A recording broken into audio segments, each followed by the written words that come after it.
In an interim broadcast on WUWM, you said rail between Milwaukee and Madison is a good thing for Wisconsin because over $800 million of federal funds will be spent to build it, and much of that will be spent to employ Wisconsin workers.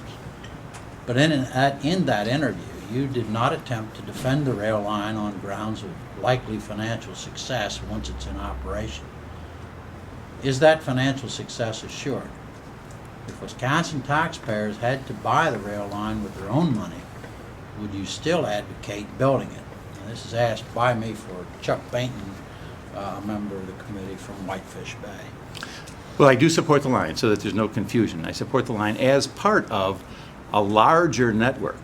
The focus has been on Milwaukee to Madison. I see this as a way to bring together the upper Midwest major cities from, and let's just talk about the Wisconsin connection, from Chicago to the Twin Cities. And the biggest beneficiary of that would be the state of Wisconsin, if we had high-speed rail between Chicago and the Twin Cities.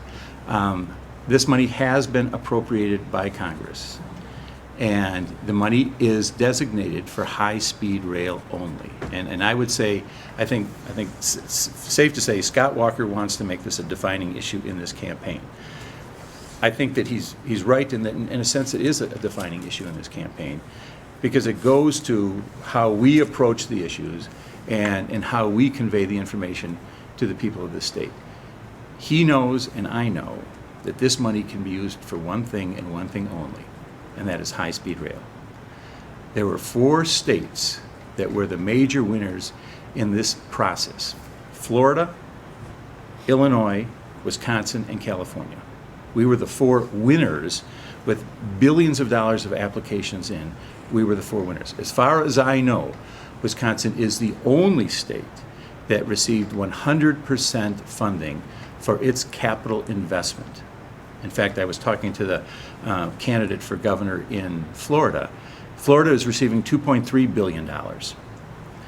That means that there's a $1.4 billion gap between what it receives and what it's expected to pay. So we can say no, and I think he does have the ability to say no. But then he should be prepared to say, I'm comfortable having that money shifted to Florida, because that's likely to be what happens, or Ohio, or Illinois, because this money is going to go to high-speed rail. I do think it is a good investment. I do think people will ride it. When we had the Hiawatha discussion, that's the line between Chicago and Milwaukee, and we had people who were objecting to it then. That route has grown, at least from 2003 to 2008, every year in the neighborhood of 25 to 50,000 riders per year, if I'm not mistaken. I might have those numbers wrong. But it grew every single year during that period. He talks about a subsidy. That line has a subsidy for riders between Milwaukee and Chicago. Yet he doesn't want a subsidy for people who ride between 2 cities in the state of Wisconsin. But to me, this is about being honest with the people of the state of Wisconsin. And I have had conversations with people who are opposed to this. And I've said to them, well, would you rather have this money spent on high-speed rail in Wisconsin or high-speed rail in Florida? And several times they've said, I'd rather have it spent on high-speed rail in Florida. But if it were all Wisconsin money, would you still build I don't this? think we could afford it. No, I don't think we could afford it at this time. Okay. And you are okay, I'm gathering from your question that you're okay with a subsidy for rail, because that's what it takes. The subsidy has been identified as between $7.5, $8.5 million. It may grow a little bit, but let me make the economic argument here. Okay. Let's say we say no. We're saying no to $800 million injected into this state's economy. That money is going to go to another economy. The income taxes, the sales taxes, the multiplier, the economic multiplier that would achieve additional savings beyond that, I believe would pay for operating expenses for years to come. Not ad infinitum, but for years to come. If you peg it at $8 million in terms of the subsidy, if you will, that means that if we generate, let's say we generate $14 million per year for income taxes and sales taxes off that, I think that that would pay for that. I also think it's important to point out this conversation could have taken place when Dwight Eisenhower was president, because the federal government does not pay for snow plowing on the interstate system.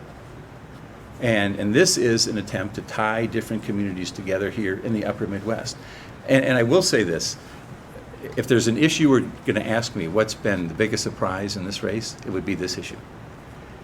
Because I served in the state legislature, I served in Congress and worked closely with Tommy Thompson when he was pushing for high-speed rail.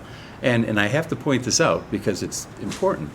During the time that Scott Walker was in the legislature, he voted for a budget that contained $50 million in state bonding for high-speed rail.